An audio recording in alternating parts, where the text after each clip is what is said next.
కథ పేరు దేవుడే కాపాడుతాడు. అనగనగా ఒక నది ఒడ్డున ఒక గ్రామం ఉండేది. ఆ గ్రామంలో ప్రజలు ప్రశాంతంగా కలిసికట్టుగా జీవించేవారు. ఆ ఊరిలో ఒక గుడి ఉండేది. ప్రజలు ఆ గుడిలో భక్తితో పూజలు చేసేవారు. పూజారిని ఆదరించేవారు. ఒకరోజు ఉధృతంగా వర్షాలు వచ్చాయి. నది పొంగి ఊరంతా నీరుతో నిండి వరదలు వచ్చాయి. ప్రజలు భయభ్రాంతులకు లోనయ్యి ఇంటిని వదిలి పరిగెత్తారు.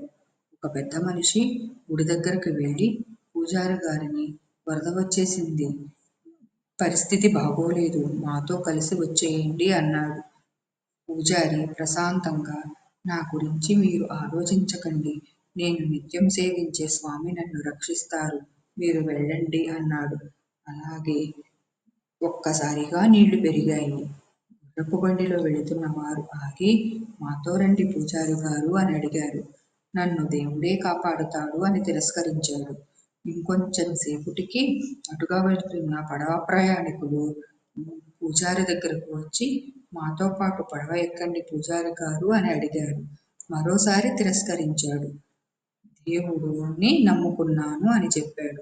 చివరికి గుడి నీళ్లతో నిండిపోయింది. పూజారి గోపురం ఎక్కి, దేవుడా నిన్నే నమ్ముకుని ఇక్కడ ఉన్నాను, నన్ను రక్షించటానికి ఎందుకు రాకపోయావు అని అడిగాడు.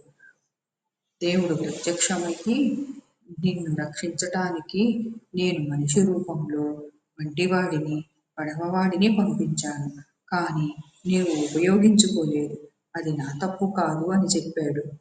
పూజారి తన తప్పు గ్రహించి క్షమాపణ కోరాడు.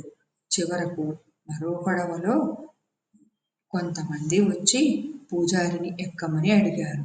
పూజారి పడవ ఎక్కి తన ప్రాణాలను కాపాడుకున్నాడు. నీతి: ఈ కథ ద్వారా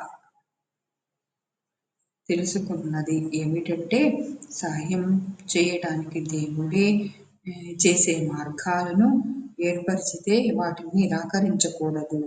మూఢనమ్మకాలతో సహాయాన్ని తిరస్కరించడం మన కష్టాలను పెంచుతుంది. ప్రతిసారి మనకు వచ్చే అవకాశాలను గుర్తించి సద్వినియోగం చేసుకోవాలి.